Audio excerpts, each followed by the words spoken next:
Well, I think it all begins with wanting to give. Just being able to help people, and I've always been a person that liked to help. Once I retired and I had such positive experiences myself with hospice, I had determined that that's where I would like to spend my extra time. Volunteering was something that I had always talked about, my husband and I, and the Equinox Thanksgiving dinner. And every year it would come and every year it would go. Well, we'll volunteer next year. We'll volunteer next year. And we just never took the time to do it. And in September of 2007, I was diagnosed with breast cancer. And I said to my husband, you know what? I said, I'm going to look into hospice volunteering. You know, maybe this is God's way of saying, Joyce, stop talking about it and do something about it and give back to the community. Here, if you volunteer for something, they expect you to be there. So I find that I'm, much more, I feel like I'm important to hospice. When I retired, I figured that I was given good health, and I decided that I was going to try to do something that would help other people. It's something that you will never forget. It makes you appreciate life a lot more when you see some of the things that these patients go through, some of the pain and the anticipation. But I did notice one thing: as the time nears, the patient gets calm and relaxed, and they just talk about life, they talk about family. They never seem to be afraid or anything. I've noticed that they just take it in stride. Sometimes a person who is just about to die wants to say a few things, and you got to listen very carefully at that time.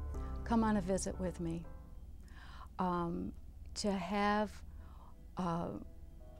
little Mary take a hold of your hand and just to see a smile on her face. She might not know who I am, she might not know my name, but it's a familiar face, it's a happy face.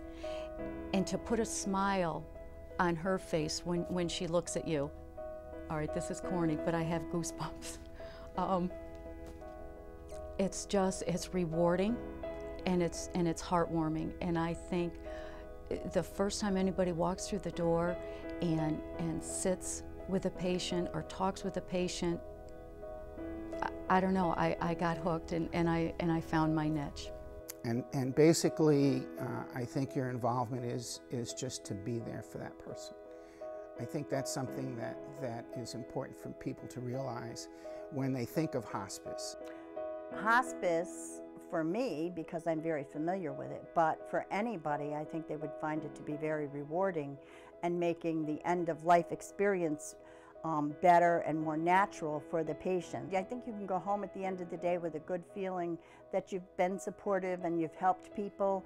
You never know in life when you're going to cross paths and need support and help from any kind of an organization. And if you have extra time, I think it's well spent in an organization like hospice or any other volunteer organization.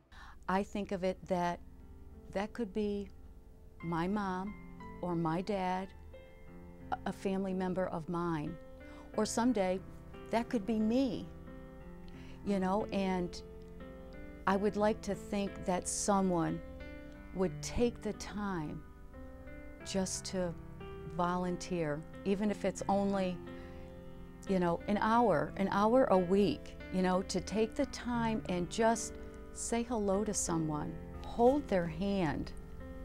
It's just unbelieving the satisfaction that you get back. I guess I get satisfaction that I'm doing what I was meant to do. Because it is so rewarding. The people that we work with are here because they genuinely care. The patients that we work with are amazing. You get to know people in a way that you don't normally get to know them. You know them at a time in their life when every moment is precious to them, and you get to spend those moments with them. It's just an amazing experience.